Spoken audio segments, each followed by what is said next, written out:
ஏன் 900 கோடி ரூபாய் லாட்டரி நிறுவனம் வாங்கினாங்க திமுக? பதில் சொல்லட்டும். பதில் சொல்லுங்க. தைரியம்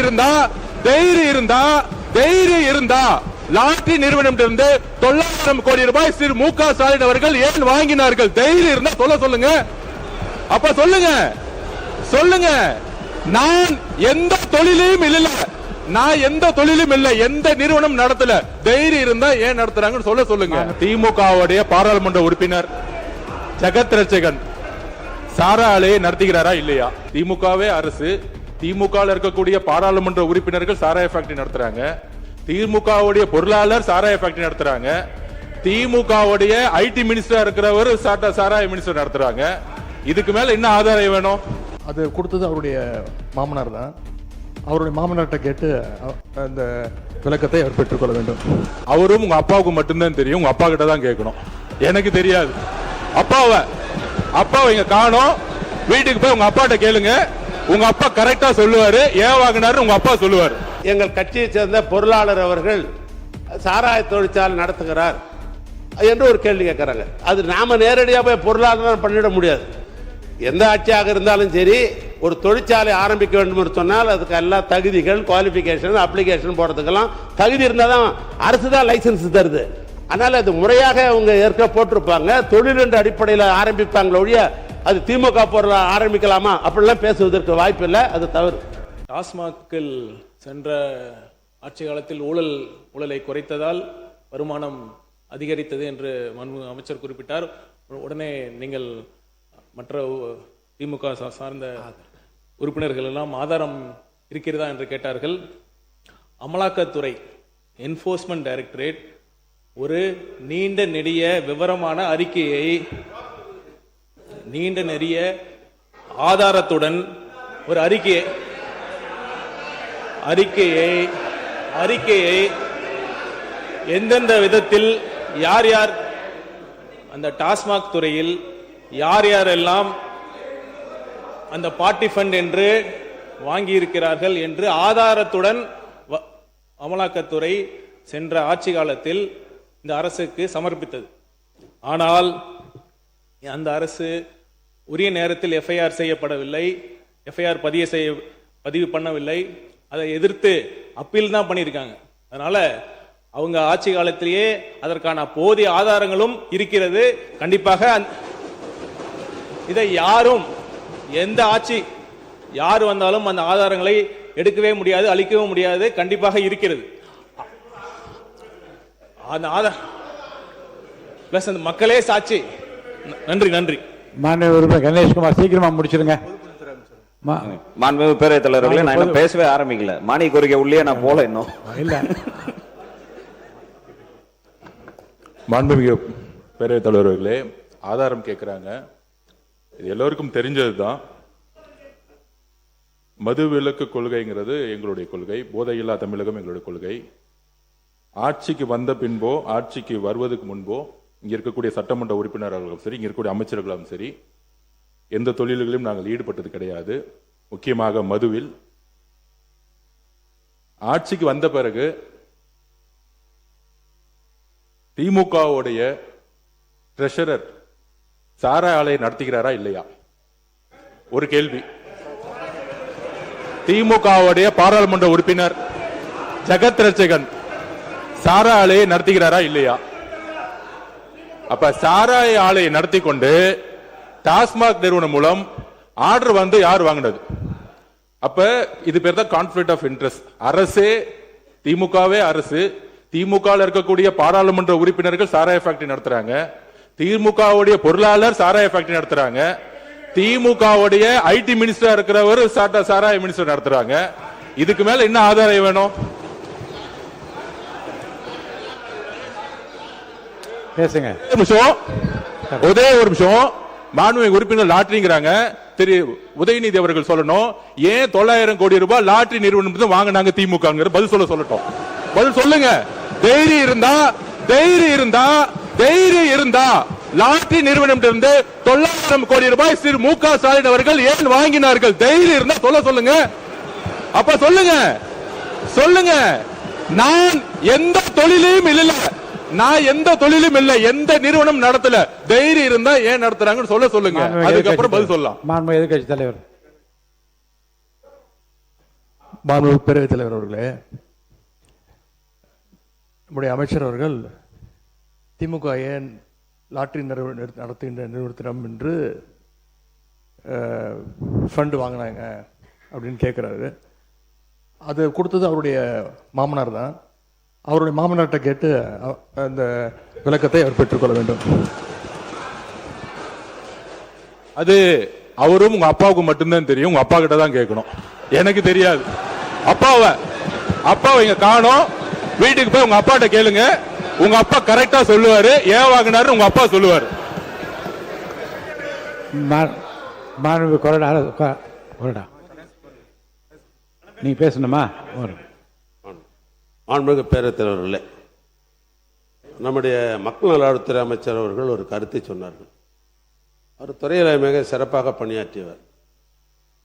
என்போர்ஸ்மெண்ட்டில் அது எந்த செய்திகள் கிடைச்சாலும் அது ஒன்றும் பெரிய 100% உண்மை அல்ல. என்போர்ஸ்மெண்ட் ஒரு வகையான போலீஸ் தான். ஒரு வழக்குகள் ஒரு துறை சார்பாக வழக்கு தொடுத்து நீதிமன்றத்தில் இருக்குது. நீதிமன்றத்தில் இருக்கிற வழக்கை பொறுத்த அளவுக்கு அது எந்த சைடாக இருந்தாலும் அது பொருள் குறித்து சட்டமன்றத்தில் விவாதிக்கக்கூடாது என்பதே ஏற்கனவே விதி. அது உங்களுக்கே தெரியும். எந்த நிகழ்வாக இருந்தாலும் நீதிமன்றத்தில் இருந்தால் விவாதிக்க முடியாதுங்க.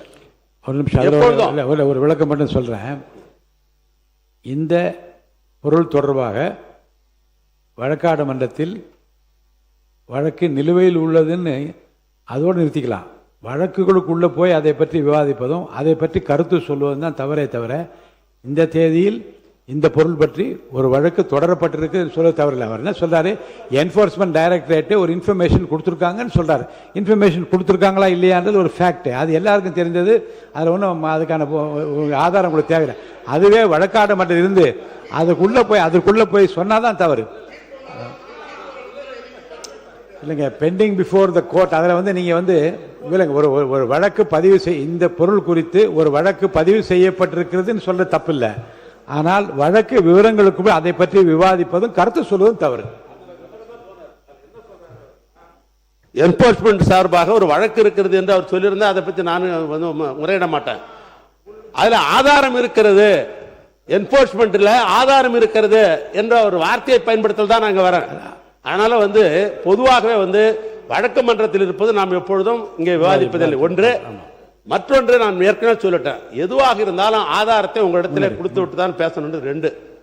நம்முடைய பொதுப்பணித்துறை அமைச்சர் அவர்கள் சம்பந்தம் இல்லாமல் இது இல்லாமல் தேர்தல் நேரங்களிலே தொழில் ஆரம்பிக்கிற தொழிலதிபர்கள் அரசியல் கட்சிக்கு இன்றைக்கு ஒன்றிய அரசாங்கம் ஆண்டு கொண்டிருக்கிற அந்த இயக்கமாக இருக்கட்டும் அல்லது அதிமுக இருக்கட்டும், அரசியல் இயக்கங்கள் எந்த அரசியல் இயக்கங்களாக இருந்தாலும் தொழிலதிபர்கள் அதிகாரப்பூர்வமாக வங்கியின் மூலமாக நன்கொடையாக தருகிறார்கள். அது எதற்காக நன்கொடை கொடுக்கப்படுகிறது என்பது வாங்குவவர்களுக்கும் கொடுத்தவங்களுக்கு தான் தெரியும். சுப்ரீம் கோர்ட்ல மிகப்பெரிய வழக்கு அதை பற்றி விவரங்கள் எல்லாம் ஊடகங்கள்ல தெரியல தெரியும். அதனால வழக்கு அதாவது கணக்கில் கொடுக்கிற பணம் ஒரு தொழிலதிபர்கள் கொடுக்கிறது. அந்த அடிப்படையில் தான் என்னுடைய அருமை நண்பர், இன்னும் சொல்ல போனா நீண்ட நாடு என்னுடைய நண்பர் மார்டின் அவர்கள் அவர் கொடுத்திருக்கிறாருன்னு சொன்னாக்கா ஏன் அவர் கொடுத்தார் தொழிலதிபர் என்று கேட்பதுதான் சரியா இருக்க முடியும். அது இங்க பகிர்ந்து கொள்வது என்பது அது சரியா இருக்காது. அது நீங்க தவிர்த்தோம், அது எடுத்தோன்னு நான் கேட்டுக்கிறேன். ஒண்ணு. இன்னொன்று, எங்கள் கட்சியை சேர்ந்த பொருளாளர் அவர்கள் சாராய தொழிற்சாலை நடத்துகிறார் என்று ஒரு கேள்வி கேட்கிறாங்க. அது நாம நேரடியாக போய் பொருளாதாரம் பண்ணிட முடியாது. எந்த ஆட்சியாக இருந்தாலும் சரி, ஒரு தொழிற்சாலை ஆரம்பிக்க வேண்டும் என்று சொன்னால் அதுக்கு எல்லா தகுதிகள், குவாலிபிகேஷன், அப்ளிகேஷன் போடுறதுக்கெல்லாம் தகுதி இருந்தால் தான் அரசு தான் லைசன்ஸ் தருது. அதனால அது முறையாக அவங்க ஏற்க போட்டிருப்பாங்க. தொழில் என்ற அடிப்படையில் ஆரம்பிப்பாங்களே ஒழிய அது திமுக பொருள் ஆரம்பிக்கலாமா அப்படிலாம் பேசுவதற்கு வாய்ப்பு இல்லை. அது தவறு.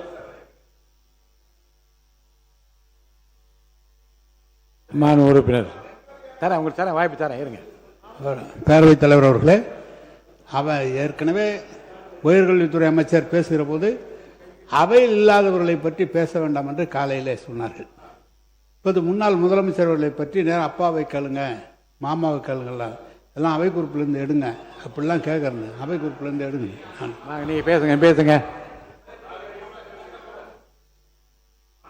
தலைவர்களே, நன்கொடை என்பது எல்லா அரசுக்கும் உண்மைதான்.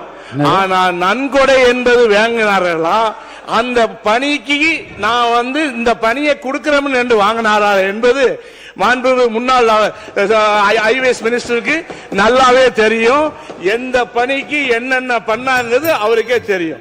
அதனால ஆதாரம் இருக்கு என்ற எதிர்கட்சி தலைவரே ஆதாரம், ஏன் நேர்ல ஆதாரம் எந்த சொன்னது உண்மை இருக்கு என்று சொல்லுவது நியாயம் இல்லை, சட்டத்துக்கு புறம்பானது. உட்காருங்க முடிச்சிருங்க, நீங்க முடிங்க. இல்ல சொன்னா எப்படி அவங்களே பேசிட்டு எல்லாத்தையும் என்ன முடியும்னா நான் எங்க போய் முடிப்பேன். உட்காருங்க. மாண்புமிகு பேரவைத் தலைவர் அவர்களே, எனக்கு நேரமே கொடுக்காம எல்லாரும் பேசிட்டு என்ன முடியும்? அது உங்க தவறு. நீங்க இருங்க, நீங்க உங்க தோல்வியை பற்றி மட்டுமே 10 பேசியிருக்கீங்க. இல்ல பேரவைத் தலைவர் அவர்களே அனுமதிக்க முடியாது. இன்னும் 3-4 பேர். பேரவைத் தலைவர் அவர்களே, நான் கேட்டது மதுவிலக்கு பத்தி தான். அவர் சொன்ன விஷயம் தான் பதில். பிரச்சனை எங்க ஆரம்பிக்கிறது என்று சொன்னால் அமைச்சர் கூறிய பதில் இருந்தா ஆரம்பிக்கிறது. நீங்க அமைச்சரிடம் தான் அதை கேட்க வேண்டும். நான் கேட்ப ஊழலை ஒழித்ததினால்தான் உங்களுடைய வருமானம் கூடுகிறது என்று சொன்னால், நம்மளா உறுப்பினராக 2011 இருக்கும்போது 30,000 கோடி இருந்தது, இன்னைக்கு 54,000 கோடி வந்திருக்கு. ஒவ்வொரு ஆட்சி காலத்திலும் ஊழலை ஒழிச்சதினால்தான் மதுவினுடைய வியாபாரம் அதிகமாக இருக்குதா, வருமானம் அதிகமாக இருக்குதா என்பதெல்லாம் இது கேள்வி அல்ல, பொருள். என்னுடைய கேள்வி, என்னுடைய பொருள், நான் சப்ஜெக்ட் உள்ளதான் பேசுறேன். முன்னாள் முதலமைச்சர் அவர்கள் பேரவைத் தலைவர் அவர்களே, இங்கு சில தவறான முன்னுதாரணங்களை இங்கே மாண்புமிகு அமைச்சர் அவர்கள் முன்னாள் முதலமைச்சர்கள் பேரை குறிப்பிட்டு விவாதத்தில் உள்ளே வைத்திருக்கிறார். அந்த நன்கொடை என்பது அகில இந்திய ரீதியில் பாரதிய ஜனதா கட்சி வாங்கியிருக்கிறது, காங்கிரஸ் வாங்கியிருக்கிறது, மற்ற கட்சிகள் எல்லாம் அந்த பணம் சொல்லி முடிச்சிருக்கிறேன், வாங்கியிருக்கிறது.